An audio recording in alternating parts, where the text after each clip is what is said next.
반갑습니다. 저는 오늘 진행을 맡은 주성철이라고 합니다. 반갑습니다. 네, 영화 잘 보셨죠? 네, 살짝 그 말씀을 나눠봤는데 오늘 주어진 시간이 1시간이잖아요. 1시간이 되게 부족할 것 같아요. 그만큼 오늘 정말 흥미로운 얘기들이 오갈 것 같은데요. 그럼 두 분 모시겠습니다. 오승욱 감독님과 김남길 배우를 큰 박수로 맞이하겠습니다.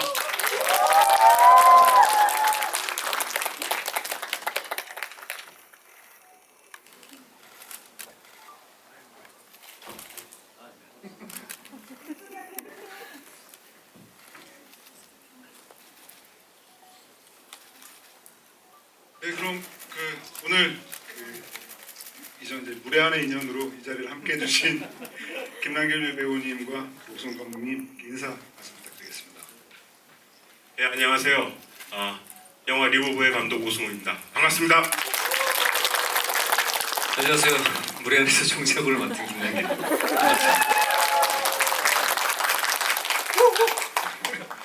오승욱 감독님 오늘 유난히 굉장히 신나 보이시는데요. 오늘 김남길 배우와 함께 하시는 이 자리가 되게 좀 좋으신가 봐요. 네, 좋습니다. 이리 가까이 좀 오세요. 예. 네, 그럼 사실 김남길 배우 여쭤보고 싶은 건 이제 무례한 마카오 단란주점 영업부장이시고 그리고 이제 무례한으로 함께 이제 오승욱 감독님과 함께 하셨는데 그리고 리볼버를 이렇게 이제 어떻게 보면 이제 관객 입장에서 보신 거잖아요. 그리고 어떻게 보면 이제 리볼버 얘기가 오갈 때 사실 뭐 오승욱 감독님과 또 친분이 있으시니까 그런 영화가 만들어진다든지 이런 얘기를 꽤 들으셨을 것 같은데 그때 얘기 조금 혹시 들으실 수 있을까요? 네. 일단은 영화는 어떻게 재밌게들 보셨나요? 네. 영화 재밌게 못 봤다. 아니 진짜 솔직하게 거짓말쟁이들이 너무 많은데. 지금 다들 카메라를 들고 계셔가지고 그래서 못 드시는 거구나. 이 리볼버라는 영화는 무례한을 찍자마자 사실 무례한 때도 이 이야기가 있기는 했어요. 리볼버 영화에 관련된 이야기가 있었고 그리고 사실 무례한을 찍고 저는 영화가 1, 2년 안에 바로 들어갈 줄 알았거든요. 근데 9년? 8년? 7년? 7, 8년? 이게 원래 오승욱 감독님이 킬리만자로의 표범을 찍고 그리고 무례한까지 시간이 엄청나게 텀이 길었거든요. 근데 그 무례한이 끝나고 리볼버 하는 데까지 또 이만한 시간이 그만큼의 또 그 비슷한 시간까지는 아니지만 시간이 들었고 저는 어쨌든 이 영화가 완성되기만을 되게 많이 기다려왔던 한 사람이었고 그래서 이렇게 완성이 돼서 제가 극장에서 이제 이렇게 볼 수 있었다라는 게 너무 기쁜 것 같아요. 그렇죠? 아유, 감사합니다. 네. 그럼 다음 영화는 또 몇 년 뒤에 만들어질 생각이에요? 줄이겠습니다. 네, 조금만 줄여주시면 네. 원래 오 감독님이 그러기로 되게 유명하신 감독님이시거든요. 그래서 이제 정말로 영화 하나하나를 만드셔도 예술가시죠. 아니, 왜 그런 게 아니잖아요. 그래요. 게을러서. 맞습니다. 감독님 약속은 좀 잘 지켜줘서 이 영화에 관통하는 메시지가 약속을 좀 했으면 좀 잘 지켜주세요. 근데 감독님 약속을 너무 안 지키시니까. 맞아요. 그래서 네. 좀 다음부터는 좀 잘 지키자고 이렇게 만들었습니다. 네. 네 그렇군요. 예. 알겠습니다. 사실 이제 대기실에서 이제 말씀을 나누면서 정말 1시간이 부족할 정도로 정말 많은 얘기를 해주실 것 같다라고 생각이 들었는데 그러면 그 첫 얘기를 어떤 걸로 한번 시작을 해볼까요? 뭐 전도연 배우로 시작할 수도 있고 혹은 뭐 약속이라는 단어로 시작할 수도 있고 뭐 여러 가지 있을 것 같아요. 아니면 구체적인 어떤 장면으로부터 시작할 수도 있고 뭐 일단 저기 뒤에 문 다 잠가주세요. 문 닫아주시고 오늘 여러분들 화장실 갔다 오실 분들 미리 갔다 오시는 게 제가 사실 이쪽 일을 하는 이 여기에서 제가 사실 투머치 토크로 굉장히 유명하기 때문에 전 리볼버를 보고 할 얘기가 되게 많아서 사실은 오늘 1시간이 되게 부족하다라고 생각했는데 근데 오늘 괜찮으신가요? 네. 네 그럼 오늘 네 오늘 밤새도록 하겠습니다 리볼버로. 필리버스터라고 생각하시면 될 것 같습니다.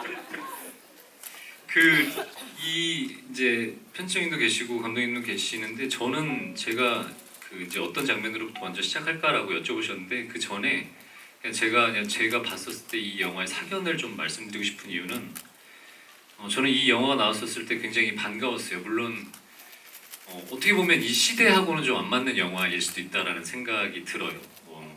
근데 요즘 이제 뭐 OTT나 자극적인 것들이나 좀 더 직접적인 그리고 쇼츠가 되게 많이 유행이 되고 쇼츠에 좀 익숙해져 있는 시대, 이런 시대에 만약에 오수호 감독님이 그 요즘 시대에 맞춰서 발빠르게 이제 대응을 하면서 뭐 짧은 호흡과 그리고 빠른 커트로 들어가는 이제 영화를 만약에 리볼버를 만들었으면 좀 실망스러웠을 텐데 꾸준하게 이제 이런 장르를 또 만들어 주시고 이렇게 완성을 해서 너무 저는 개인적으로 되게 반가웠고, 그리고 영화의 다양성, 이런 영화가 지금 되게 굉장히 컨텐츠 뭐 전체적으로 나라가 어렵잖아요.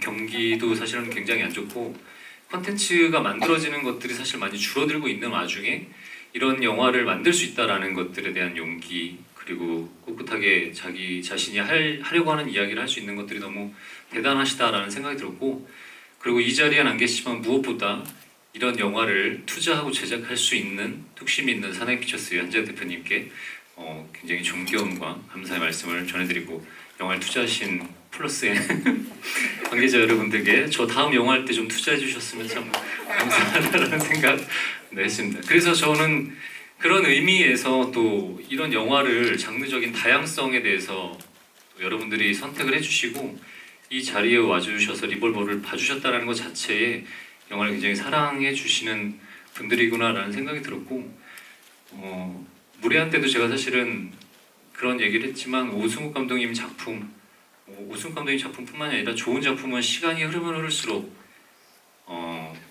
좀 짙은 향기가 나는 작품이라고 생각을 했어요. 좋은 작품이라는 건. 근데 오승욱 감독님은 사실은 그렇게 시간이 좀 지나면 지날수록 박수를 받는 작품을 만드는 예술가라는 생각이 그때 들었는데, 네.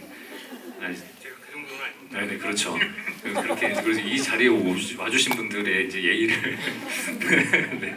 가만히 계세요. 네. 그런 감독님이셔서도 본인의 성향도 그러세요. 조금 느릿느릿하지만 사람에 대해서 조금 관철을 하는 부분들, 그리고 너무 잘 보시는 분이시고, 그래서 이렇게 이런 영화가 완성됐고 또 이런 영화를 여러분들이 너무나 선택하고 보러 와주셔서 너무 감사드리고, 그리고 아까도 초반에 말씀드렸지만 이 영화가 불편하신 사람들도 있고 재미가 없는 사람들도 있고 실망하는 사람들도 있었을 거예요. 그러나 그 사람들이 잘못된 것도 아니고 이 영화가 잘못된 것도 아니에요. 이 영화는 그런 영화고, 그런 영화를 또 다른 기대치를 갖고 그 기대치를 못 채워줄 수도 있지만 이런 장르적인 영화가 있다라는 것들을 좀 저는 개인적으로 되게 반가웠고, 그래서 또 이 자리를 빌어서 저 개인적인 이야기를 하고 영화를 보신 여러분들하고 소통을 하는 자리가 됐으면 하는 생각으로 또 참여를 하게 됐습니다. 그래서 그래도 저는 그게 가장 궁금한 것 같아요. 그러니까 무례한에서 같이 함께 이제 전도연 배우랑 함께 했었고, 그 무례한을 저는 대표하는 이미지가 이제 국밥집에서 나와서 새벽에 포스터이기도 하죠. 두 사람이 마주보는 장면, 굉장히 그 절묘한 균형감으로 끌고 가는 작품인데, 이 리볼버는 확실하게 이 하수영이라고 하는 인물을 그냥 계속 쫓아가는 영화기도 하잖아요. 그래서 저는 역시 그래도 무례한을 함께 했던 김혜경, 전도연 배우를 보신 느낌 어떠실까요? 그게 일단 가장 궁금하긴 합니다. 감히 전도연 누나 미안해. 감히 이제 선배의 연기를 평가라기보다는 저는 이제 한 관객 입장에서 봤을 때 새삼 전도연이라는 배우의 연기가 참 대단하구나라는 생각을 했었어요. 되게 뭐라 그럴까, 극을 끌고 가는 힘이 확실히 엄청났고, 그리고 어떻게 보면 되게 냉정하고 시니컬한 표정을 매번 짓고 있잖아요. 근데 그런 표정 안에서도 눈빛으로 뭐 여러 가지 상황에 대한 배신감, 또 허탈함, 분노, 이런 것들을 표현을 너무 잘해 주셨고, 그리고 어떻게 보면 조금 더 직설적인 화법과 조금 그 움직임의 활발한 움직임들 있잖아요. 그 캐릭터가 움직이는, 그래서 좀 개성이 강한 캐릭터를 만들어내시지 않았나 싶어요. 그래서 여러 주변에 사실 좋은 배우들이 굉장히 많이 나오는데 그 모든 배우들하고의 좀 밸런스를 맞출 수 있게 그걸 명확하게 끌고 가주시고 묵직하게 또 자리를 잡고 계신다라는 거에서 되게 대단하시다라는 걸 또 한 번 느꼈던 것 같아요. 그래서 예전에 무례한 할 때는 내가 어떻게 했었나라는 생각이 들 정도로 뭐 저도 그때보다 지금이 더 성장을 하고 매번 작품 할 때 연기할 때마다 그런다고 생각을 하고 하지만 저는 진짜 도연 누나가 더 대단하다고 느낀 건 그 경력과 그 지금 사실은 계속 이 자리에서 독보적인 존재로 자리를 잡고 있음에도 계속 진화하고 계시는구나 라는 생각이 들어서 대단하다라고 생각이 들었습니다. 혹시 또 그 작품에서 유난히 기억에 남는 어떤 전대현 배우의 어떤 표정이나 혹은 장면이나 이런 거 혹시 있으실까요? 저는 두 가지인데 하나는 그 혜은 누나 역할이 뭐였죠? 그 저기 무당 집에 갔다가 승냥이 같은 년이란 이야기를 하고 나오는데 그 거울을 봐요. 그러니까 이게 저는 무례한을 했어 알고 있는데 사실 오수혁 감독님이 제가 생각하기에 죄와 죄책감에 대한 것들을 되게 잘 다루시고 그런 거에 대한 이야기를 화두를 던지시는 분이라고 생각을 하는데 이게 이제 경찰이 아니잖아요. 사실 복수하는 한 여자에 대한 이야기. 그런 와중에 이제 승냥이 같은 년이라고 들었었을 때 내가 이렇게 더 점점 짐승이 되어가는 건가? 어떤 자신의 정체성, 존재감을 거울을 보면서 내가 이렇게 망가져 있나, 어떻게 내 자신을 바라보고 있나라고 하는 그 장면이 되게 좋았고, 그리고 개인적으로는 돈의 서사가 있다고 생각을 해서 마지막에 그 돈다발을 던져놓고 이제 소주를 따라주고 근데 5만 원만 빼잖아요. 돈다발을 줬는데 그렇게 그 장면에서 마지막에 그 되게 허탈한 도연 누나의 마지막 얼굴이 되게 인상적이었던 것 같아요. 그 장면을 잠깐 얘기를 하면 저는 그게 되게 왜 인상적이었냐면 감독님 근데 잠깐 얘기하다 보니까 중산층에 대한 기준이 어떻게 되세요? 감독님이 생각하시는 중산층 기준. 지금 일단 좀 자기 집이 있어야 되는 것 같다는 생각이 좀 들어요. 그리고 그 전기세, 그다음에 수도세, 그다음 보험료, 그러니까 보험을 굉장히 많이 든다는 게 국민 뭐 연금, 그다음에 의료보험 정도를 걱정 없이 좀 내고, 그다음에 애를 낳아서 애를 갖다가 학교에 보낼 수 있는 정도에 너무 이렇게 힘들어하지 않는. 그러니까 저는 중산층이 아니죠, 이제는. 제가 이 질문 드린 게 아까 그 돈의 서사라고 얘기를 한 게 그 돈다발을 줬었을 때 나는 이만큼의 돈을 가져본 적도 없지만 이만큼의 돈이 필요도 없어. 그러니까 내가 딱 쓸 만큼만 있으면 돼라는 느낌에 그만큼의 돈을 가져간다고 생각을 했어요. 개인적으로 해석할 땐. 그래서 당연히 받아야 될 돈이라고 생각을 해서 받았지만 우여곡절 끝에 그 다 가지고 났었을 때의 허탈함들 그런 걸 표현했는데 그 중산층을 감독님한테 여쭤본 이유가 그 15억짜리 아파트하고 7억에 대한 현금을 보상을 받았잖아요. 그래서 사실은 그 기준이 어떤 걸까라는 궁금증이 있었어요. 왜냐하면 예전에 제가 직장인들이 생각하는 우리나라의 중산층의 기준을 보니까 되게 구체적으로 나와 있더라고요. 뭐 몇 평짜리 아파트, 자가 아파트와 뭐 몇 cc 자동차, 그리고 예치금 얼마, 그리고 해외 여행을 1년에 한 번씩 가볼 수 있는 여러 가지가 있어요. 뭐 물론 나라마다 중산층의 기준이 조금 다르기는 한데 그렇게 있는 거를 보고 감독님이 어떻게 뭔가에 우리가 그 중산층의 어떤 악다구니 쓰고 있는 이 사회에 대한 이야기를 하고 싶으셔서 그 기준을 그렇게 잡으신 건가? 15억 아파트와 7억짜리의 그 현금? 그 기준을 어떤 것 때문에 그러셨는지 그게 궁금하더라고요. 그러니까 제 생각에는 그 중산층, 지금 상황에서 중산층보다는 조금 좀 아래라는 생각도 했지만은 일단은 그 7억이란 돈의 그 가치의 정확한 액면 그대로보다는 내가 약속한 어떤 금액, 그 다음에 집이라는 것, 내가 가질 수 있었던 어떤 것인데에 대한 그러니까 약속의 대가인데 저는 이 하수영이 교도소에서 나왔을 때 투명인간이 됐다는 생각을 했어요. 그러니까 아무도 인간 하수영에 대해서 기억하고 있는 사람들이 없고 그 사람에 대해서 그렇게 고통스러운 어떤 교도소 생활 2년을 벌이고 나왔을 때에도 누구 하나 하여튼 아무도 안 보는 사람, 그러니까 존재 자체가 없는 그 사람이 7억하고 아파트라는 건 자기 존재 증명을 갖다 획득하는 과정이라서 중요한 거. 이것이 5억이 되건 7억이 되건 그렇게 크게 중요하지는 않다는 생각을 했어요. 그걸 찾는 것. 그리고 하수영이 하수영이 되는 것. 그 맨 마지막 장면은 하수영이 이제는 자기 존재가 이제 투명 인간에서 자기 근데 굉장히 씁쓸하고 허탈하게까지 온 것이라는 생각을 네. 했죠.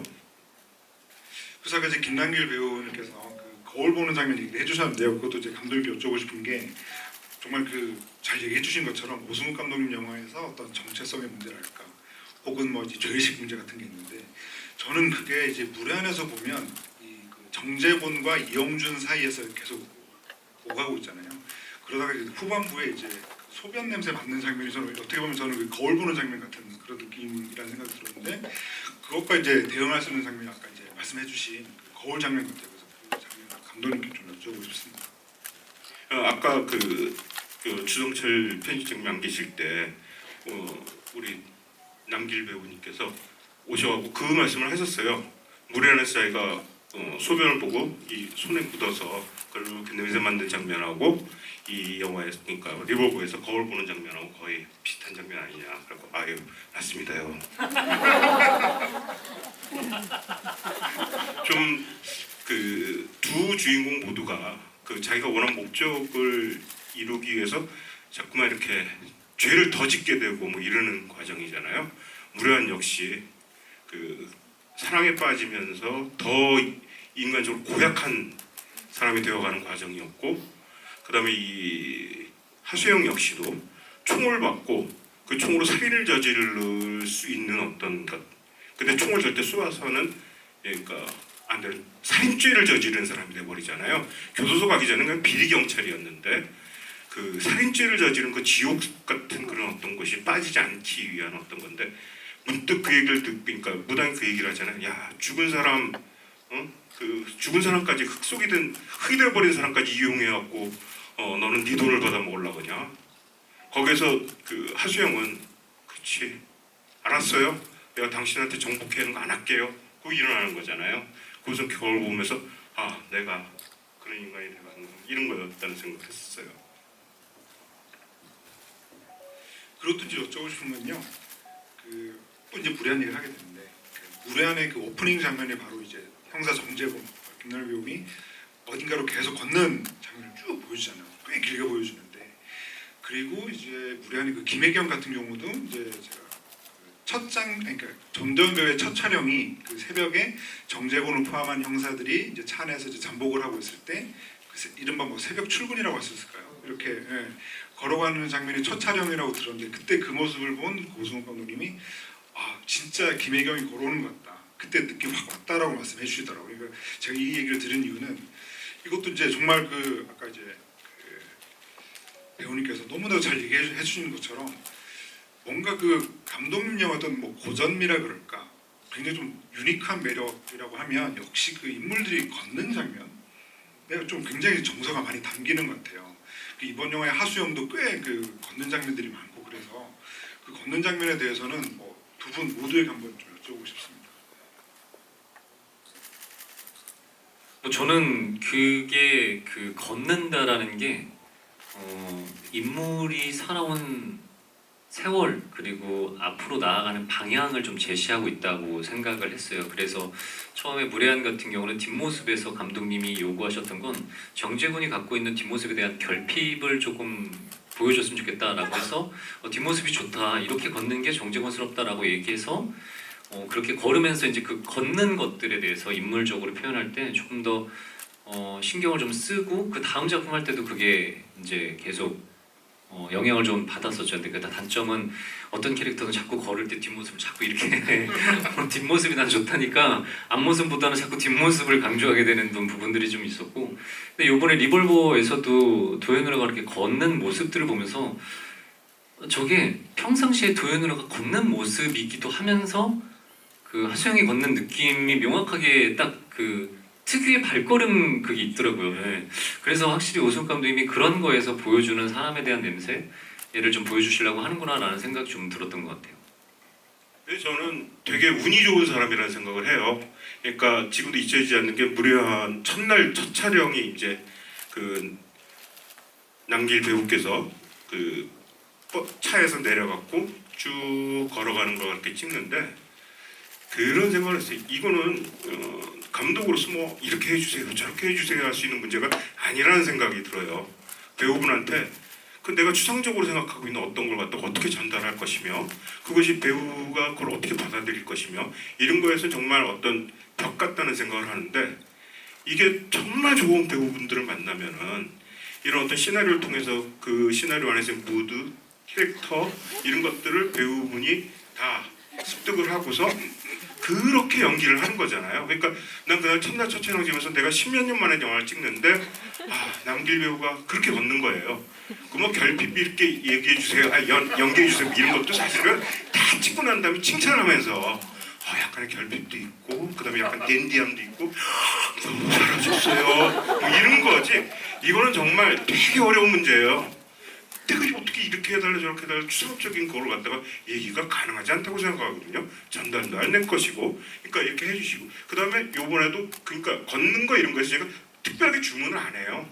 배우분이 이렇게 해주실 거에서 그렇게 가는 거. 근데 안 되면 큰일이지만 정말 좋은 배우분들이어서 내가 생각하는 거 이상의 어떤 것들. 그러니까 저는 이제 시나리오 쓰면서 뼈다귀만 쓴다고 생각해요. 뼈다귀. 근데 이 김남길 배우건 전대훈 배우님이건 두 분 다 뼈다귀가 있는 그 생선에서 근육이 붙고 그 다음에 지느러미 그 다음에 반짝반짝 빛나는 비늘이 붙고 그 다음에 혈관이 통하고 그 다음에 헤엄쳐 나가는 거라고 생각이 들더라고요. 전 정말 운이 좋죠. 네. 근데 그렇게 얘기해 주시지만 사실 감독님 시나리오에 여백 감독님 작품이 그렇잖아요. 이렇게 영화가 보면은 우리가 이 시대하고 좀 안 맞을 수 있다라고 제가 초반에 얘기한 것처럼 호흡이 조금 느린 부분들이 그 시나리오에서도 그 여백이 있고 감독님이 그렇게 주문하시지 않더라도 생각할 수 있는 여지가 되게 많은 시나리오자 또 영화 작품으로 나왔었을 때이기 때문에 배우가 고민을 많이 할 수밖에 없는 작품이라고 생각이 들고 그리고 감독님이 이렇게 배우들을 이야기하시면서 칭찬을 해주시지만 되게 깔끔하시게 뭐 감히 잘 모르지만 연출이 정말 깔끔해요라고 이제 우스갯소리를 둘이 있을 때는 깔끔해 잘 써 막 이렇게 뭐 이렇게 얘기하지만 그게 왜냐면 적재적소에 타이트한 얼굴이 들어가기도 하고 그냥 루즈한 샷에 배우들이 그냥 들어서 연기를 하고 또 그 공간 안에서 빠져나가고 이런 걸 가만히 지켜본다라는 건 그만큼 배우에 대한 믿음이 또 있다라는 얘기거든요. 그 같이 작품을 하는 연출자가 같이 작업을 하는 배우를 믿을 수 있다라는 거 그것만큼 또 되게 축복받은 일이 없는 거고 배우들도 마찬가지로 그렇게 믿어주는 연출이 있기 때문에 그런 연기를 할 수 있다라고 생각을 해요. 그 얘기하다 갑자기 든 생각인데 저는 그 그레이스가 돈다발 들고 오잖아요. 그래서 앤디가 마지막에 저는 사실 되게 개인적인 반전적인데 이런 느낌이 들었던 건 원망하라고 얘기하잖아요. 저는 거기서 사실 막 소름 끼쳤던 게 그 그레이스랑 앤디랑 막 서로 주고받고 하는 대사를 들으면서 정말 우리 엄마랑 나랑 하는 대사 같이 이런 생각이 좀 들었거든요. 그거는 어떻게 그 엄마라는 거에 대한 설정은 어떻게 하신 건지. 그 엄마라는 설정 때문에 그 대사들이 그 안에서의 대사들 그러니까 절 앞에서의 대사들이 다 넌 뭔데 이렇게 내 인생을 망쳐놔? 그건 엄마하고 아들하고 할 수밖에 없는 얘기라고 저는 생각을 했거든요. 그래서 여기에서 엄마 아들 간의 관계는 깜짝 쇼나 어떤 영화의 반전이 아니라 이들이 살아온 이 영화의 주인공들이 살아오는 어떤 세상들 그리고 그들이 여기까지 오면서의 어떤 고통들이 있고 그들의 어두움이 있는데 그 어두움이 맨 마지막에 가서 어느 정도 이렇게 밝혀지는 그런 생각을 가졌던 거거든요. 그러니까 넌 뭔데 이렇게 내 인생을 망쳐놔. 그랬겠죠. 엄마를 엄마라고 못 부르게 하면서 모델 일도 하고 무슨 일도 하고 이러면서 살아왔을 것이고 그 아들이 있으면 뭔가 그 그레이스라는 여자가 행동하는 데서 뭔가 잘못된 건가 저기 한 것도 있으니까 아들한테 계속 거짓을 강요한 엄마잖아요.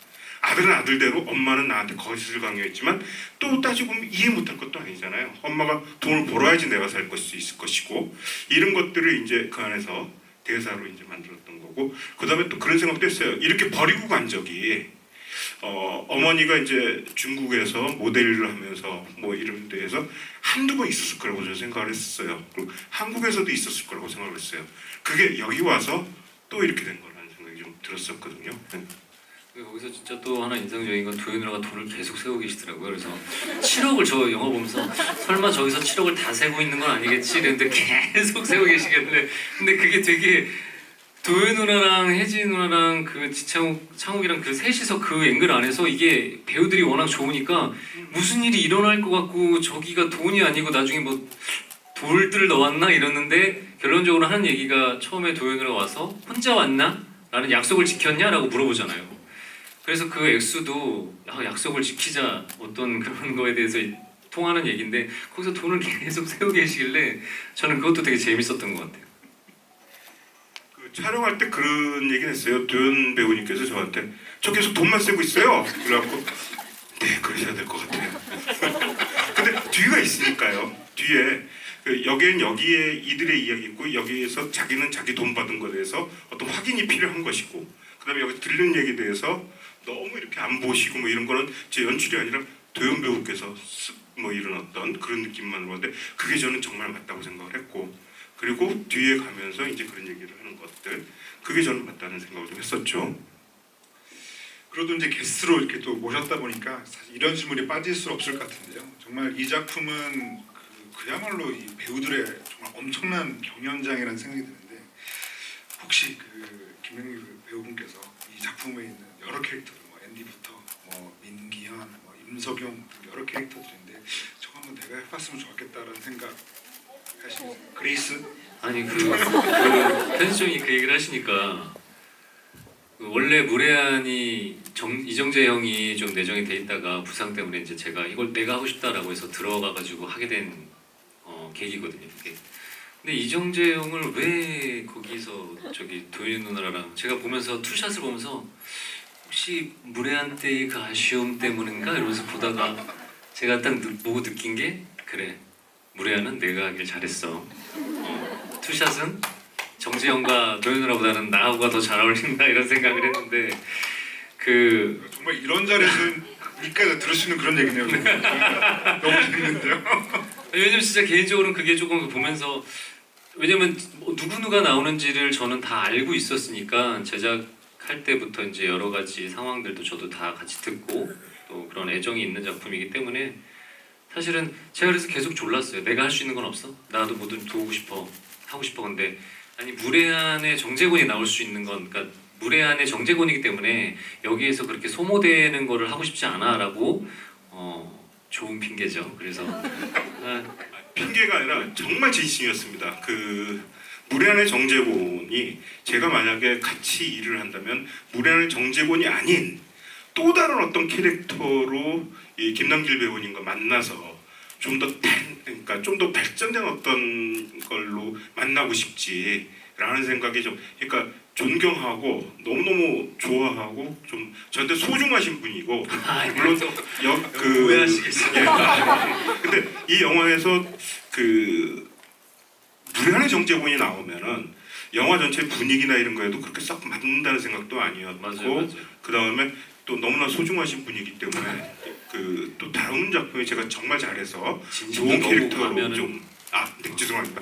그만하겠습니다. 아니 근데 진짜 이렇게 얘기하셨어요. 저한테도 저는 진짜로 감독님을 너무 애정하니까 저도 뭐든 참여하고 싶어요. 그랬더니 그러니까 그 말씀도 100% 맞는 얘기예요. 정재곤까지 있으면 너무 진짜 이 무례한의 느낌이 고스란히 좀 가져갈 수 있는 느낌들도 있어서 그런 것도 있고 편집장님이 질문하신 거에서 저는 사실 하수영이 되게 굉장히 탐나긴 했어요. 근데 하수영 외예를 하면 저는 사실 그 지연 씨가 한 역할 정마담? 예, 정마담 역할을 왜냐면 저는 보면서 다 다른 배우분들이 뭐 워낙 잘했고 저는 종수형님이나 만식형님도 연기가 너무 좋았다고 다른 분들은 다 말할 것도 없지만 그런 분들도 좋았지만 저는 지연 씨가 좋았던 건 세 군데에서 언더커버를 하잖아요. 근데 그렇게 발랄한 언더커버는 처음 봤고 그걸 되게 입체적으로 표현을 좀 잘했다라고 생각이 들어요. 근데 왜냐면 그게 좀 뭐랄까 그런 캐릭터들이 소모적이기도 하고 좀 자기적인 느낌이 좀 많은데 그런 것들을 좀 잘 뭐 물론 도현 누나와 함께 하는 그 그림 안에서 그런 것들이 상반되게 잘 표현이 되기도 했지만 좀 그리고 대사를 표현하잖아요. 그렇게 여기저기 다 보고 하면서 택시 안에서 아 진짜 더럽네 이러는데 그런 대사 하나로 참 표현이 잘 되는구나. 어떻게 보면 감독님의 영화는 정마담이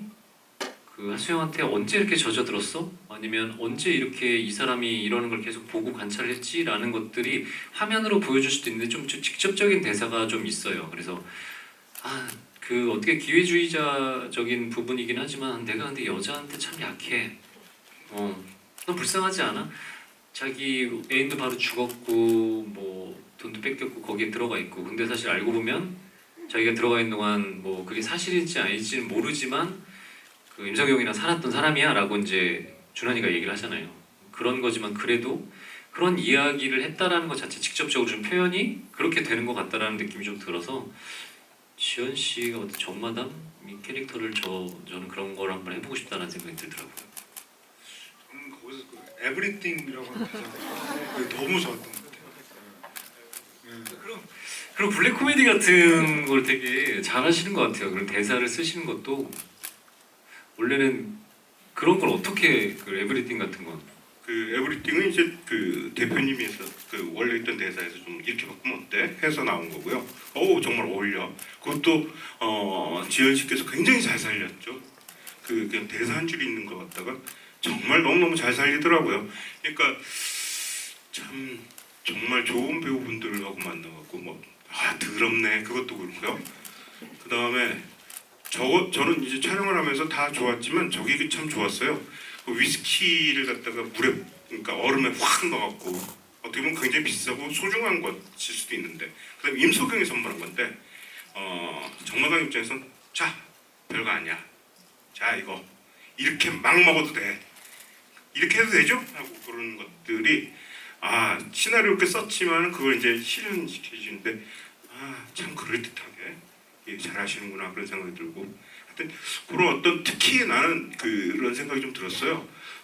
전도연 배우님하고 두 분이 이렇게 같이 할 때 묘하게 그 흐르는 어떤 것들이 순서에 따라서 이렇게 찍었었는데 거의 맨 마지막에 가갖고 난 언니 요만큼밖에 언니 편 아니야 할 때 있잖아요. 그때 현장에서도 그 느낌이 이렇게 참 좋았어요. 근데 이제 감독으로서 야망이 있다면은 현장에서 배우분들이 펼치는 그 연기들이 뿜어내 어떤 기가 있다는 생각거든요. 그게 공기라고 생각을 해요.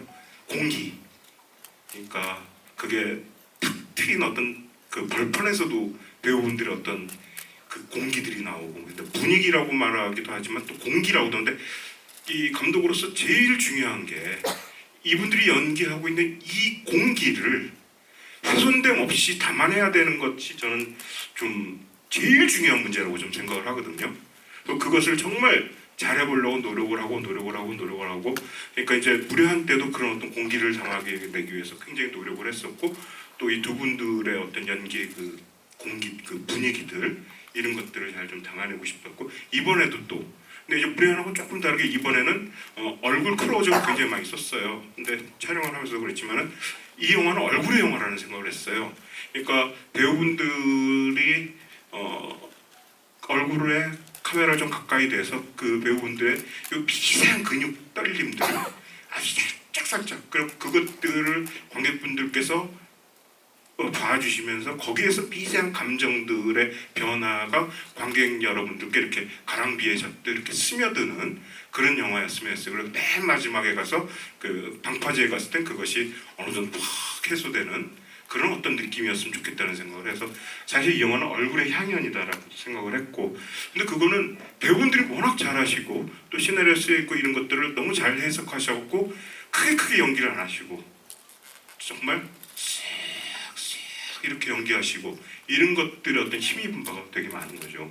감독님이 그렇게 얘기하셔서 저도 사실 그런 부분들이 좋았다고 말씀을 드리는 게 적재적소에 타이트한 아까도 말씀드린 것처럼 그 얼굴샷이 되게 좋았고 그리고 그 미장센이라는 게 기교를 많이 안 부리고 요즘은 되게 스타일리시한 부분들을 찍으려고 하는 것들이 많은데 아까 말씀드린 그 앵글 안에 툭 그냥 배우들이 자유롭게 들어왔다가 연기하고 또 자유롭게 나가고 그런 부분들이 정말 좋았던 것 같아요. 그래서 그런 그 여백의 미덕이 또 있는 영화지 않나 싶습니다. 그리고 그 남길 배우님께서 여러 질문들을 오늘 많이 해주셨는데 그 이제 영화 보시고 또 재관람까지 하시고 그러셨잖아요. 진짜 그 오 감독님 만나면 진짜 이거 꼭 물어봐야겠다고 생각하셨던 혹시 더 있으실까요? 저는 아까 개인적으로 표현한 것처럼 저는 그게 궁금했었어요. 그 회사가 이스턴 프로미스잖아요. 근데 제가 옛날에 이스턴 프로미스를 찾아보니까 그 예전에 그 영화가 있어서 혹시 그건지 궁금하고 우리가 약속에 대한 그러니까 어떻게 보면 그 지금 시대에서 우리가 최소한의 도리 그냥 약속을 했으면 좀 지켜주세요라는 게 그냥 어떤 한 인간적인 거에 대한 세상 기본적인 도리인지 아니면 좀 세상에 대한 이야기 던지는 메시지를 하고 싶으셔서 이스턴 프로미스로 지으신 건지 그게 좀 궁금하더라고요.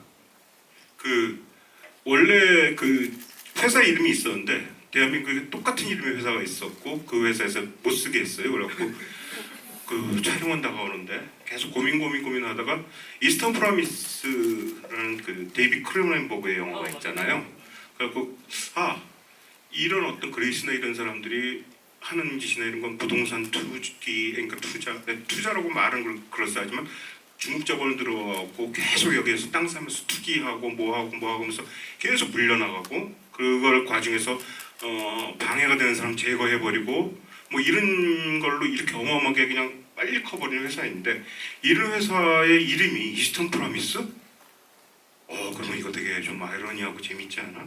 라는 생각을 했어요. 겉만 번드르르하게 이스턴 프로미스라고 해야 되지만 뒤에서는 근데 많은 부분 또 그런 것들이 좀 있고요. 그래서 그래 이스턴 프로미스로 진짜 하고 지었었죠. 혹시 쓸 수 없게 된 회사 이름 공개하기 좀 힘드나요? 아니 뭐 기억이 안 나요 이제. 예, 감독은 바보가 되는 것 같아요. 안 좋았던 거나 이런 거는 그 다음에 그런 거에서 막 좀 신경을 굉장히 많이 쓰고 한 건 이렇게 바보처럼 싹 지워버렸네요. 기억이 안 나요. 뭐였지? 그것도 그 정재영이 총 맞았을 때의 그 총알 맞는 위치가 총알 맞는 위치는 그 대표님하고 막 얘기를 하다가 둘이서 거의 동시에 얘기하는 거 있잖아요.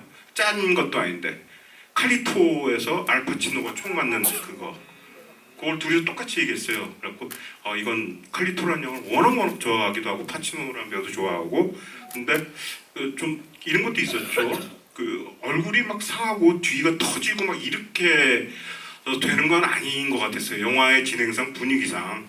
그래서 좀 더 근데 여기는 좀 싫더라고요. 워낙 많은 영화에서 이렇게 되고 그래서 여기를 했었죠. 여기. 예. 이쪽일 수 없는 건가요?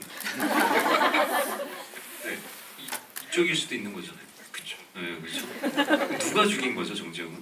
그 이스턴 피로미스에서 이제 고용한 킬러라고 생각을 했습니다. 그러니까 전문 킬러. 저는 정재영이 이렇게 씩 웃길래 이게 아는 사람이 왔다가 아는 사람이 쏴서 죽였다라고 생각을 처음에 했었거든요. 그래서 아는 사람인가 그래서 준환인가 이렇게 생각을 했었는데 이스턴 프로미스에서 보낸 누군가의 그냥 고용된 근데 김유단 배우 그러니까 신영사는 사람을 죽일 그릇은 안 되는 사람이라고 생각을 해요. 그리고 그 맨 마지막에 이제 그 하수영을 쏘지 못하는 것도 애초에 라스트를 그렇게 정하지는 않았고요. 시나리오를 이렇게 써나가면서 신영사란 캐릭터가 만들어지고 그 다음에 신영사 캐릭터를 만들 때부터 고백을 했다 차였던 그리고 고백을 했다 차이고서 거기에 앙심을 좀 어느 정도 갖고 있기도 하고 뭐 여러 가지 감정이 있는 그런 남자를 좀 그리고 싶었어요. 근데 그렇게 해서 쓰고다가 라스트에 이르렀을 때 자연스럽게 그렇게 나왔다는 생각이 좀 들었어요. 예. 그럼 일종의 데이트 폭력인가요? 아니 그 거절을 실패한 데이트 폭력. 아니 그러니까 저기 프로포즈를 했는데 거절하면 그렇게 앙심을 품고 쿨하지 못하네요. 이 영화에서는 어떻게 보면 다 뭐 몇 명을 제외하고선 다 쿨하지 못한 인간들이잖아요.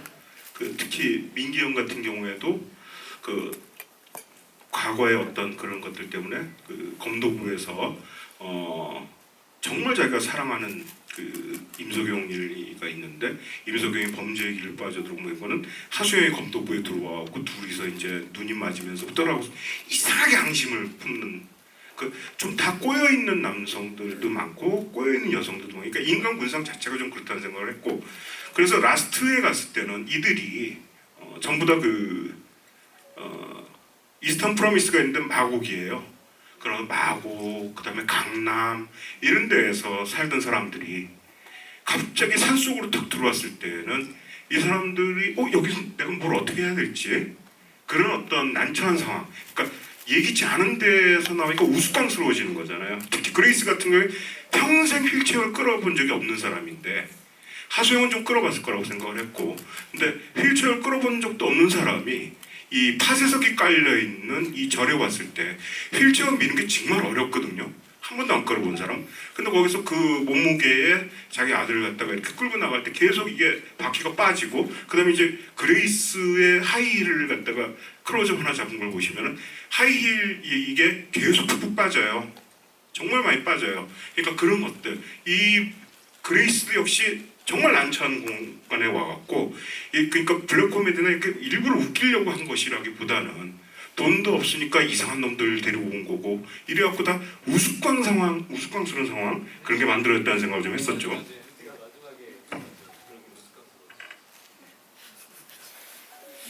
그리고 아무래도 오늘 많은 분들 오셔서 객석 질문도 조금 받아야 될 것 같은데요. 혹시 그 전에 또 마지막으로 질문하실 게 혹시 있으실까요? 아니 이거 오늘 밤새기로 했는데 무슨 말씀이시죠? 저 아직 시작도 안 했어요. 그 처음에 그 힘의 컷을 하고 나오잖아요, 도현아가. 그리고 그 복장이나 이런 것들이, 그러니까 저는 개인적으로 제가 봤었을 땐 형사였던 건지, 그때 나왔을 때는 형사의 입장으로 들어간 것도 아니고 그 종수형의 대사로도 하잖아요. 경찰 아나운서도 했고, 그런 거에도 또 관심이 있는 캐릭터 인물이라고 생각을 했었어요. 그래서 그런 것들 때문에 힘의 컷이나 복장을 하고 나왔었을 때 어떻게 보면 그 퀸틴 타란티노에서 여성이 복수할 때 입는 좀 특별한 옷 같은 느낌이 좀 들기는 했는데, 뭐 헤어나 의상이나 이런 것들이 그런 거는 의도를 하신 건지 궁금합니다. 이미 그 영화 처음에 이제 이 흉터를 보여주면서 시작을 했는데, 하수영이 이제 경찰에서 좀 마음이 떠나고, 그러니까 제가 이렇게 여러 경찰분들의 인터뷰를 봤는데 이렇게 크게 상처나는, 그러니까 아마 칼을 찔러 들어올 때에 이렇게 해서 막았겠죠, 어깨로. 그래서 저희가 나갔는데 그러면 굉장한 어떤 그 공황 또는 어떤 마음의 그 병이 든다 그러더라고요. 하수영은 그 마음의 병을 갖다 이기지 못하면서 이제 어떻게 보면 도피 비슷하게 그 경찰청의 그 아나운서가 되고, 그러면서 복장이 그렇잖아요. 그 경찰 같지 않은 복장으로 그 회상 장면에서 등장하잖아요. 그랬다는 생각을 했고, 그렇게 그 좀 경찰의 마음이 좀 떠난 사람처럼 그런 어떤 그 설정을 좀 했었고요. 그다음에 교도소 안에서는 교도소의 그 여성 교도소들 같은 경우 이제 미용실이나 이런 것들이 굉장히 미용들을 많이 하는, 그러니까 머리도 거기서 다 하고 그러는데, 거기서 저는 그런 생각을 했어요. 그 당시에 이제 트와이스 모모도 하고 뭐 이렇게 막 이래였고요. 그 당시에 그 컷이 좀 유행을 했어, 교도소 안에서. 아무래도 트와이스 팬이십니다. 그래서 그렇게 했다라고 이제 도현 그 배우님께 약간 장난처럼 좀 얘기를 했는데요. 그게 이제 도현 배우께서는 좀 이런 어떤 것들이 좀 더 싸움꾼 같은 어떤 느낌도 좀 있을 것 같다라는 생각. 의상이나 것도 좀 싸움꾼 같은 느낌도 좀 있었으면 좋겠다 그런 것도 있고. 그다음에 저게 그 항공 점프하고 그거는 그냥 극 중에서 그냥 아주 그냥 즉흥적으로 가다가 구제 상자에서 앞으로 내가 갈 길 싸움닭 같은 게 있네? 그래 하고 그냥 아주 즉흥적으로 그냥 들어가고 옷을 갈아입는 거라서 크게 뭐 저긴 아니었지만, 이제 그 저 같은 경우에 시나리오를 쓰면서 도현 배우께서 이제 항공 점퍼에 블랙진을 입고 그다음에 그 앵클 부츠를 신고 이렇게 한번 만난 적이 있었는데, 그때 되게 인상 깊었어요.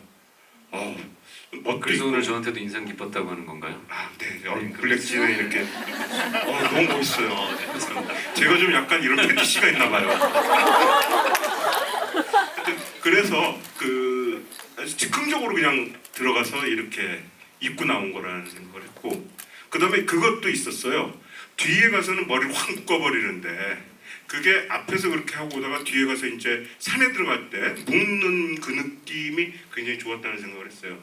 그 전에 그 굉장히 많은 생각을 했죠. 뭐 단발로 할 것인가, 머리 염색을 할 것인가, 굉장히 많은 고민을 하다가 이제 결국은 그렇게 결정을 내린 거였죠. 그러니까 원래 여성스러움에 대해서 아나운서도 하고 왔다가 이제 복수하는 어떤 한 인격적으로 그 옷을 이제 바꿨다는 말씀이시죠? 그럼 이 자리를 빌어서 트와이스에게 한마디.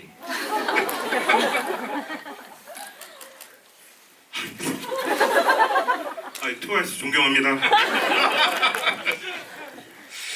네, 그럼 이제 객소심을 받아도 될까요? 아, 네, 그렇습니다.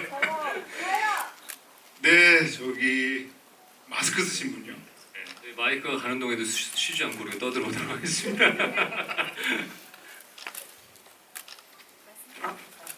네, 영화 잘 봤습니다. 그 마지막에 전도연 배우와 전혜진 배우가 그 절 마당에서 인지를 교환하고 이제 합의를 한 다음에 각자 갈 길을 떠나가잖아요. 그때 보면은 이제 그 절 계단에 주지 스님이 앉아서 그거를 계속 지켜보시다가 갈 길을 가니까 본인도 박수 한번 딱 치고 이제 다시 돌아 들어가시는데 그런 존재가 있었어야 하는 이유가 궁금합니다. 그냥 시나리오 쓰면서 그냥 자연스럽게 있었으면 좋겠다고 생각을 했어요. 근데 이 그레이스가 약속을 안 지켰을 수도 있고 뭐 킬러를 갖다가 산 어디에다 배치를 했을 수도 있고 여러 가지 고민들을 많이 했었는데 이 절에 그 주지스님이 나와서 심판 같은 역할을 한다고 생각했어요. 예, 중재자 또는 거기에 목격자. 그러나 이제 심정적으로 굉장히 많이 하수영 편이고 그리고 하수영이 사람을 쏘거나 이르지 않고 간 것에 대하고 그다음에 그런 어떤 승리에 대해서 누군가는 박수를 좀 쳐줬으면 좋겠다는 생각을 했어요. 그러니까 하수영의 인물이 돈 아파트 때문에 그 저주 같은 총을 받잖아요. 그 뭔가 좀 삐뚤어진 그 선배가 너 이 총 사용하지 않고선 절대 너 돈 못 차릴 거야. 이런 어떤 느낌으로 그 총 그걸 결국은 절대 안 쓰고 쏘게 쓰지만은 사람을 죽이는 데 쓰지 않고 마지막까지 안 쓴 것. 그러니까 사람 살생을 안 하고 이런 어떤 것. 그 다음에 하수영이 맨 마지막에 뱉어낸 말. 그게 어떻게 보면 협박이기도 하지만은 그래 나도 네가 어떻게 해서 여기까지 이런 끔찍스러운 자리까지 왔는지 알아. 그래 너도 끔찍한 삶을 살았을 거야. 그래 알겠어. 하면서 하는 어떤 말들. 거기에는 어떤 연민도 표현되어 있지만은 순전히 연민만 아니라 약간 협박도 있는 거잖아요. 그런 어떤 말들 이런 것들에 대해서 그 스님께서는 하수영 판정승 뭐 이런 느낌 있잖아요. 그걸 꼭 주고 싶었어요. 근데 그건 뭐 쓰면서 그냥 자연스럽게 이렇게 나왔다는 생각이 좀 들거든요. 네. 근데 그게 그 감독님 얘기 들어보니까 소영이 그 얘기하잖아요. 어떻게 그 과거에 대해서 내가 더 이상 네 아픈 과거를 가지고 이용하지도 않고 그렇게 하지도 않겠다라는 얘기가 되게 좋았던 게 그게 과거를 가지고 그러니까 남의 약점을 가지고 사실은 그런 게 제일 비겁한 거라고 생각을 하는데 그렇게 이야기를 해줘서 그런 와중에도 사실 더 흔들 수도 있고 돈을 더 받을 수 있는데 약속한 그만큼 나한테 약속한 만큼이 필요했고 그만 받으면 나는 진짜로 더 이상 너희들 앞에 안 나타날 거야. 예전에 너희 갖고 있었던 아픔들이나 뭐 여러 가지 약점들은 더 이상 이야기하지 않을 거야. 나도 그러고 싶지 않아라는 이야기를 하는 것 같아서 좋았었던 것 같고 저도 사실 똑같은 궁금증이 있었어요. 그 준배형님은 왜 거기 있었나. 근데 이제 지금 그 질문으로 대답이 좀 된 것 같습니다. 예, 또 다시 오겠습니다. 여기 두 번째 줄. 저 이거 영화 두 번째 보는 건데 감독님이 생각하시기에 그 돈의 그 가치가 어떤 느낌으로 그 돈의 가치를 생각해서 그렇게 그 7억도 그렇고 아파트도 그렇고 설정을 하게 되셨는지 좀 궁금했습니다. 그 내 몸 누일 수 있는 방 한 칸하고 그 다음에 내가 고생하고 이런 것들 그거 갖고 앞으로 내가 무엇을 하고 살건 약간의 몇 년간의 생활 정착 자금 이라는 생각을 했어요. 그거 갖고 100년 만년 살 수는 없는 거잖아요. 그러니까 대가 아니 그 전에 더 중요한 거는 니들이 7억 준다 그랬잖아. 그럼 그걸 줘. 더 주는 것도 아니고 덜 주는 것도 아니고 니들이 말한 그거 그대로 지켜줘의 의미가 더 세죠. 근데 그러면 마지막에 제가 좋다라고 했었던 그 돈다발을 그 5만 원짜리 돈다발을 줬는데도 거기서 5만 원만 빼가잖아요. 그러니까 그게 같이 연결이 되는 얘기네요. 니네가 주기로 한 그 돈만 줘. 감독님은 7억과 15억이 된 아파트가 있으면은 노후자금이 노자금이 아니라 하수영의 그 나이가 38에서 9이라고 생각했고 출소한 다음에 40에서 41 정도라고 생각을 했는데요. 그것고 노후를 보낼 수는 없죠. 그러니까 하수영이 이제 경찰 일을 안 하겠죠. 그렇다면은 최소한 내가 무엇을 해먹고 살던 약간의 정착 자금 있잖아요. 그걸 좀 생각해보죠. 고맙습니다. 아까 감독님이 얘기하신 그게 어떤 의미적인 은유적으로 표현한 거지. 제가 지금은 농담입니다. 감독님 죄송합니다. 예, 또 뵙겠습니다. 저기 생수병 들고 계십니다.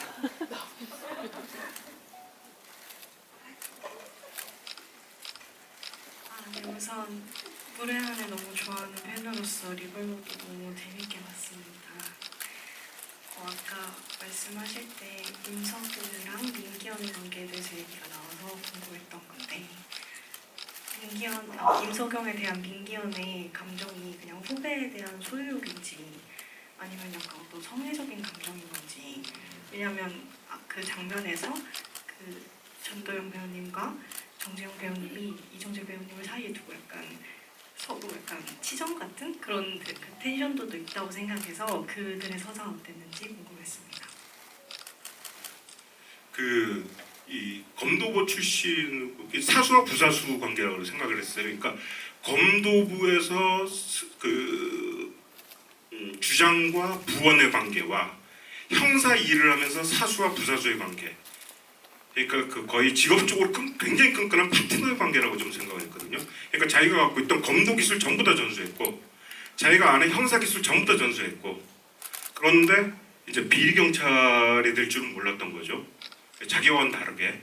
그러니까 사람에 대한 실망 때문에. 예. 그러니까 감독님 얘기한 전 그 인터뷰에서 보면 가장 죄를 지었을 때 제일 먼저 무너지는 게 믿음이다라는 이야기를 한 것처럼 사람에 대한 믿음이 무너졌기 때문에 그거에 대한 배신감 때문에 그렇게 얘기를 한 거죠. 그러니까 집착하는 게 어떤 좋아하는 사이, 뭐 사랑하는 사이 이런 게 아니라. 그리고 또 그랬을 때 이 사람이 병에 걸렸고 이제 죽기 얼마 직전이니까 굉장히 삐뚤어져 있고, 어떤 분들은 굉장히 좋은 어떤 말년, 그러니까 죽기 전까지 이렇게 되지만 또 이분 같은 경우 너무 강직하게, 너무 검도부 검도 선생으로서 너무 강직하게 살다 보니까 이 죽음 앞에서 굉장히 더욱더 삐뚤어지는 그런 분들도 많다고 하더라고요. 그리고 그런 캐릭터로 생각을 했는데, 그런 어떤 민기현과 임석영의 관계는 그것이 틀어진 걸 갖다가 하수영 쪽에다가 이 삐뚤어지니까 망상으로 하수영을 자꾸 원망을 해버리는 그런 쪽의 상황이었다는 생각을 했습니다. 근데 이제 궁금해서 그러는데 그러면 검도하신 분들은 다 그렇게 대쪽 같고 막 되게 강인하고 이런 것들의 인물들이 대부분인가요? 이제 조사를 계속 많이 하다 보니까 안 그러신 분도 굉장히 많지만은 검도라는 검도하시는 분들 중에 그런 분들이 꽤 많다는 얘기를 좀 들었어요. 그러니까 잘 얘기하셔야 돼요. 왜냐면 잘못하면 검도하시는 분들은 다 그렇게 다 그렇지는 않은데 그러니까 이게 그런 분이 꽤 대표적으로 있네. 되게 대쪽 같고 딱 지킬 것들에 대한 규칙에 대해서 죄나 어떤 양심의 가책을 느끼는 것들을 좀 안 하려고 하고 근데 모든 사람들이 검도를 안 해도 다 그래요. 특히 감독님! 죄송합니다. 좀 그거에 강박이 있다. 이건 말도 잘못. 근데 감독님이 그런 게 조사를 하면서에 대해서 듣고 이제 임팩트적인 느낌들을 가지고 캐릭터를 좀 확장을 시키시는 스타일이셔서 그렇게 이제 얘기를 하신 거니까 혹시 대한검도협회 여러분들은 오해 없으셨으면 바라겠습니다. 네, 또 저기 까만색 예, 안녕하세요. 저기 다름이 아니라 원래 임석영이 살해당하는 장면이 원래는 배우분이 직접 촬영을 하셨고 그 부분이 원래는 편집본에 들어갔다가 영화 상영되면서 잘렸었다고 들어가지고 오늘 사실 그 배우가 누군지 궁금해서 물어보려고 했는데 김남길 배우님께서 이미 그 부분에 관해서 질문하셔서 감독님의 의사를 알았기 때문에 별도의 질문을 드리고 싶은 거는 그 앤디 캐릭터에 대해서 질문을 드리고 싶습니다. 앤디 캐릭터가 이제 시나리오 상이 시놉시스 상에서는 향수의 미친 개라고 나오고 있는데 실질적으로 그걸 보면 미친 개라는 거는 누구나 다 알 수 있는데 향수의 미친이라는 이 부분에 대해서는 사실 크게 보이지가 않는 부분들이 있고요. 그 부분에 대해서도 약간 캐릭터 설정을 듣고 싶고 또 그리고 마지막 부분에서 이제 엄마가 이제 그레이스가 왜 자기 인생을 다 망치려고 하냐 하는데 이제 앤디도 엄마 때문에 내 인생이 다 망가졌다라고 이제 항의를 하는 부분이 있잖아요. 그리고 버리지 마 하고 엄마가 시킨 거를 자기는 다 했다. 그래서 저는 사실 임석영을 죽인 거는 맨 처음에 신형사라고 생각을 했다가 그 부분의 대사를 듣고 알고 보면 앤디가 이 그레이스를 이 자리에 올리기 위해서 본인이 모든 다 더러운 일을 해서 그에 따라서 약을 먹고 이런 부분에 있어서 본인의 인생이 다 망가졌다고 생각을 하는데 그러한 부분에 대해서 앤디 캐릭터에 대해서 좀 설명을 듣고 싶습니다.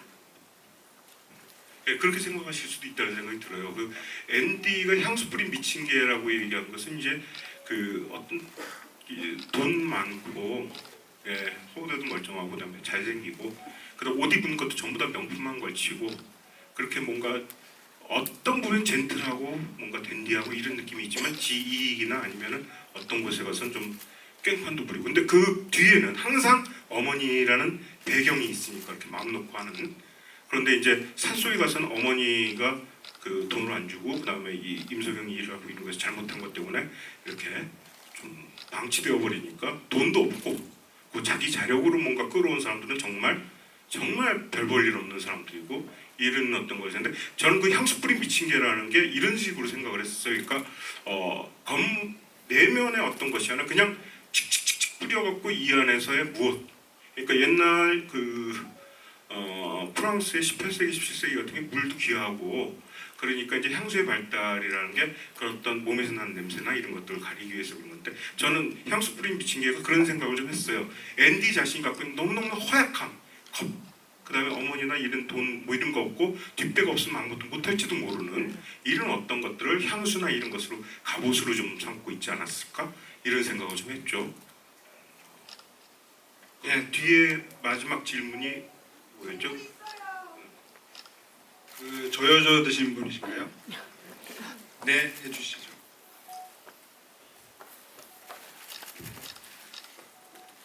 네, 지금 시선이 쏠려 있거든요. 제가 지금 어제 처음 저희 이제 집에서 근처에서 한번 보고 여기 와서 지금 바로 전이랑 집에서 3번 봤거든요. 근데 이제 보다 보니까 그 3가지 정도가 궁금한 게 있는데 하나만 해주시면 하나만 더 감사하겠습니다. 중에서 그러면 그 보니까 영화 내에서 황정미라는 인물은 아예 처음부터 그냥 맥커핀처럼 등장도 하지 않게 이렇게 설정을 하셨다는 거를 알 수가 있었는데 그 이정재 배우님 역할도 제가 볼 때는 약간 맥커핀이 아닌가 하는 생각이 들어 그냥 두 번째 보면서부터는 좀 그랬거든요. 처음 봤을 때는 뭔가 나와서 하실 것 같은데 갑자기 죽어서 뭐지? 이랬는데 두 번째부터 보다 보니까 이정재 배우님도 약간 맥커핀 같은 역할인 것 같다라는 생각이 들더라고요. 근데 굳이 그 맥커핀 역할을 이정재 배우님 같은 그런 좀 이렇게 누가 봐도 뭔가 할 것 같은 그런 배우님을 캐스팅하신 어떤 이유가 있으신지가 되게 궁금해요. 그 처음에 이정재 배우께서 해주시려고는 전혀 상상도 안 했고요. 근데 이런 건 있는 것 같아요. 이 시나리오가 영화화되는 과정에서 그 이정재 배우님께서 아주 흔쾌히 시나리오도 안 보고 그런 형사역이 있어? 그런데 스케줄이나 이런 것들은 그렇게 많이 나오진 않고 그럼 내가 할게 하면서 이 영화가 만들어지는 어떤 날개가 하나 달렸었거든요. 그러니까 이 영화가 지금 만들어서 이제 관객분들하고 이렇게 만나는 거에는 이정재 배우께서 그 해주신다고요. 그러니까 참 어떤 부분에서는 너무너무나 감사하고 그런 거죠. 저는 개인적으로 그 감독님이랑 이제 감독님이 이제 말씀이 좀 없으셔서 그러는데 이 아까에도 우리가 좀 의견을 나눴었을 때 맥커핀은 정재영 사실 맥커핀이라고 생각을 안 해요. 왜냐하면 그 박주영 같은 경우는 그럴 수 있는데 이 정재영 역할 같은 경우 명확하게 정재영 때문에 이제 수영이 시작이 발단이 되는 이야기들 명확하게 잡아갔고 그리고 그 도현우하고의 관계성으로 인해서 이루어지는 것들이 많았기 때문에 그게 이제 단순하게 이제 맥커핀으로만 이용되는 역할은 아니지 않았나. 그리고 그랬으면 사실 이 정재영이 이제 또 이런 걸 참여를 하고 싶다고 하셨다고 하더라도 또 오승 감독님이 제안을 하셨다고 하더라도 그냥 그렇게 단순하게 소모되는 역할을 하시거나 또 그리고 부탁을 하시진 않았을 거라고 생각을 하거든요. 개인적으로 감독님하고도 사실은 우리가 제작되기 전에 그런 이야기도 한번 나눴었고 그렇기 때문에 저는 개인적으로 또 감독님하고 그 전에 얘기했었을 때 감독님은 제작이 되면서 여러 가지 이제 상황들이 달라지고 해서 좀 그러실 수 있지만 제가 정확하게 기억되는 건 그때 당시 시나리오에 이야기했을 때도 그런 역할은 아니었던 걸로 기억하고 있어요. 그래서 저는 개인적으로 정재훈 맥펜이 아니다라고 말씀을 드리고 싶습니다. 저 정말 궁금한 거 있습니다. 씨가 다음에요. 네, 하고 저분하고 이렇게 나오면 될 것 같습니다. 무례한과 같이 이번 영화에서도 전도연 배우님이 맡은 캐릭터가 이용당하고 배신을 당하는데 두 인물이 상황을 대응하는 모습에서 차이가 있었다고 생각합니다. 김남길 배우님과 오승욱 배우님이 생각하시기에 무례한의 혜영과 리볼버의 수영의 차이점이 무엇이라고 생각하시는지 궁금합니다. 무례한의 정재곤하고 그 혜경의 차이라고 질문하셨나요? 하수영하고 근데 저는 무례한 이야기 자체가 무례한의 좀 톤 앤 매너가 비슷하긴 하지만 정재곤은 좀 비겁하다라고 생각을 했어요. 그리고 간단하게 얘기하면 한수영 같은 경우는 이게 뭐 자신이 받아야 될 빚이다 아니면 어떤 죄를 지었다라는 양심에 조금 가책을 느낄 만한 일들을 해놓고 거기에 대한 조건들을 갖고 받아야 될 것들을 못 받았기 때문에 그냥 그거를 받으려고 하는 것뿐이야. 그냥 이게 어떤 능동적이냐 수동적이냐에 대한 인물의 차이?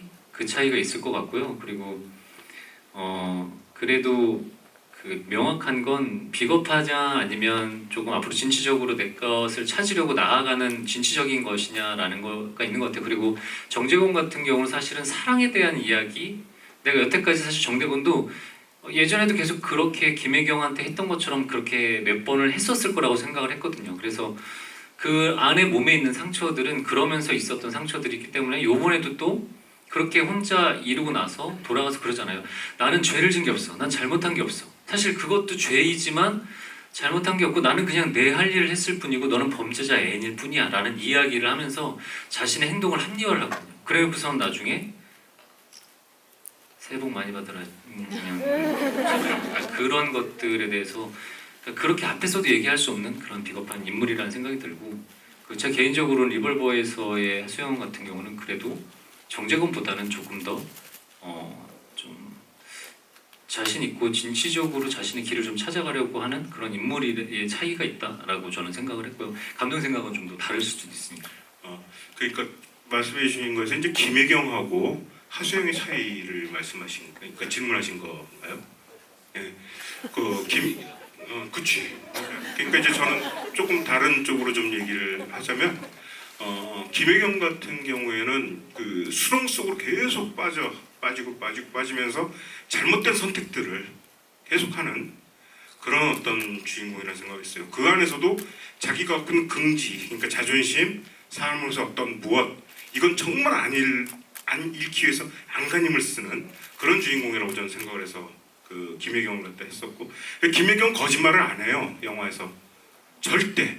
그 김혜경이 거짓말을 하는 순간 그가 갖고 있는 자존심, 존엄 이렇게 다 무너진다는 생각을 했거든요.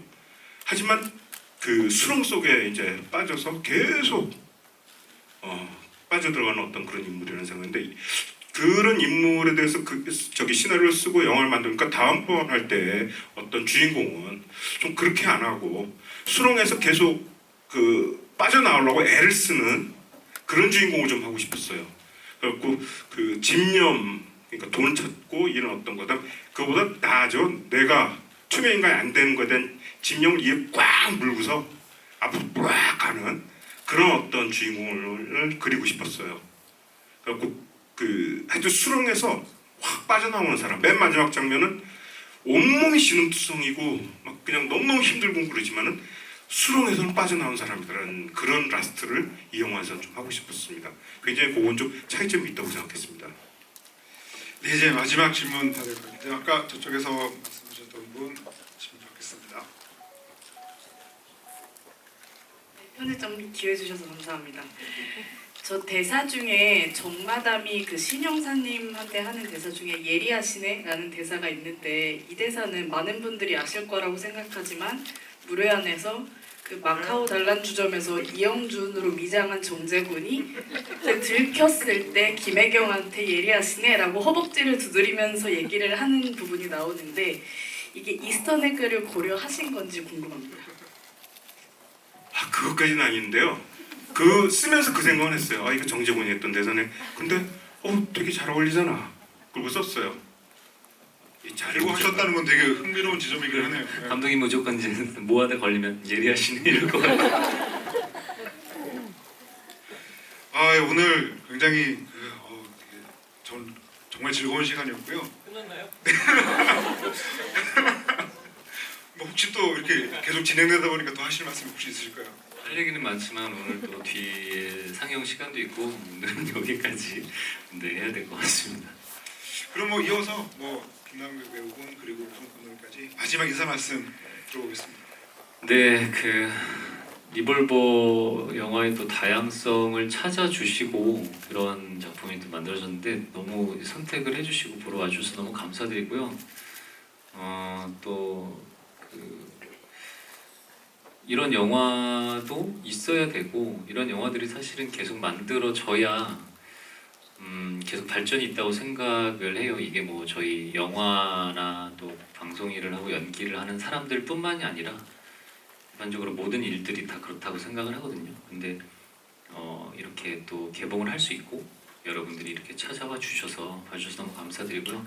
여기 계셔서 그냥 예의상 드리는 말씀이 아니라 이 리볼버를 보러 와주신 분들은 정말로 영화를 사랑해 주시고 또 저를 사랑해 주시고 오승 감독님을 사랑해 주시고 한국 영화를 사랑해 주시는 정말 버팀목이 돼 주시는 그런 분들이라 여러분들을 위해서라도 편집장님도 그렇고 오 감독님도 그렇고 저도 그렇고 이 일을 하는 우리 모두가 최선을 다해서 소홀함이 있으면 안 되겠다는 생각으로 오늘 여러분들 관객을 꽉 채워주신 관객 여러분들을 보고 또 그 생각을 했습니다. 여기까지 와주셔서 너무 감사드리고요. 저도 또 11월 달에 열혈사제로 찾아뵙도록 하겠습니다.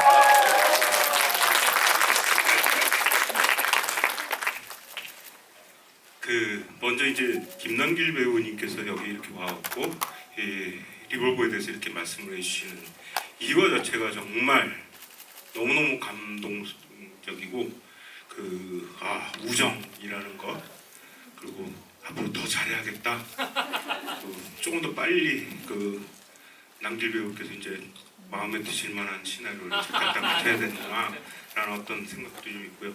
이런 어떤 우정이 너무너무 감사하게 생각되는데 또 한편으로 여러분들이 아까 2번, 3번 보시고 막 이렇고 또 오늘 이 자리에 와주시고 여기에 제가 보기에는 처음 보는 분도 계시고 또 2번 보시는 분도 계시고 그런데 이 선택에 너무너무 감사하고 그 다음에 이걸 이제 약간 제가 조금 과다하게 해서 이것도 우정이다라는 생각을 하고 우리가 이렇게 우정을 맺게 됐구나 라는 생각을 하고 아까 무례한 보신 분의 또 그 우정이 여기까지 또 오고 그리고 너무너무 감사하게 생각합니다.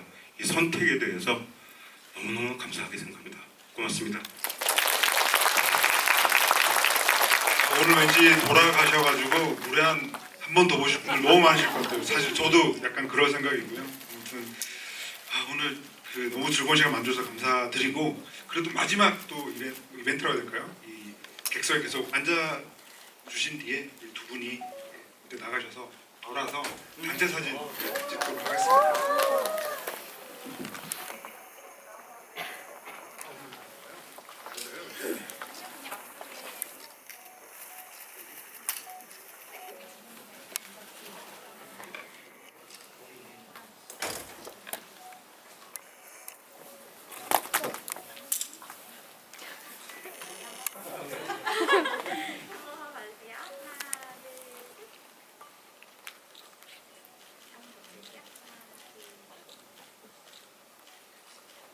저희 다 같이 리볼버 화이팅 한번 해주세요. 리볼버 화이팅!